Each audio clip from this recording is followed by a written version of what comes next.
her to come home early from a night out or anything. Nor do I have an issue with her going out, as long as she doesn't come home at like 6 a.m. And no, I've never blown up her phone like that while she was out with friends. We usually go out together since we share the same friend groups. Here are mine and her messages from WhatsApp in order, since people thought I just texted her my balls hurt or something. After she declined my first 2 calls, I texted her, please come home, something is wrong. ? Can't talk right now. What is it? With an unamused emoji. I tried calling again, but when she didn't answer, I just texted her, I need to go to the hospital. What? I tried calling again, and when she didn't answer again, I said my balls hurt. Please come now. Something is wrong. She just replied with a ton of crying laughing emojis.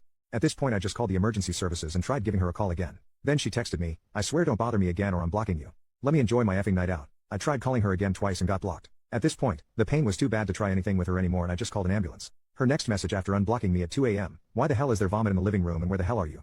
Why is the front door unlocked if you left somewhere? She then went into a full mental breakdown as she realized I was being serious about going to the hospital. Over 70 messages.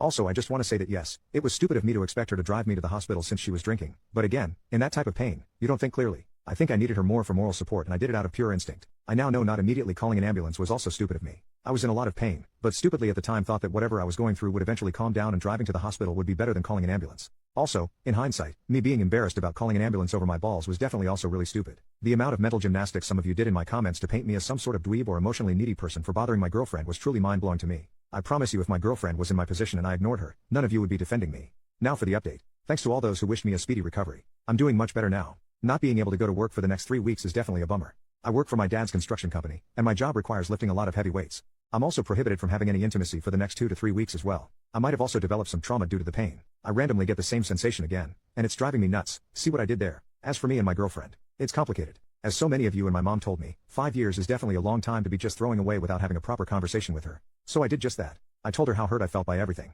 I mentioned the following points. 1. Her ignoring my messages and declining my calls. Yes, clubs are loud, but where I'm from, there are smoking areas where you can definitely have a conversation over the phone. 2. Blocking me after I tried calling her. 3. Her not checking on me once even though the club she went to is only a 5-minute walk from our apartment. 4. Her being angry about the vomit instead of being concerned. After hearing that, she got defensive and told me that I could have conveyed my situation better and that she genuinely thought I was joking. She was drunk and wasn't thinking clearly. She also told me that it couldn't have been that painful and I was over-exaggerating. I then told her yes, I could have phrased my messages better and I apologized for that, but I then described the pain I was in and told her that I barely had the strength to text her, let alone send her a detailed description of what was happening to me, and definitely couldn't think straight throughout everything.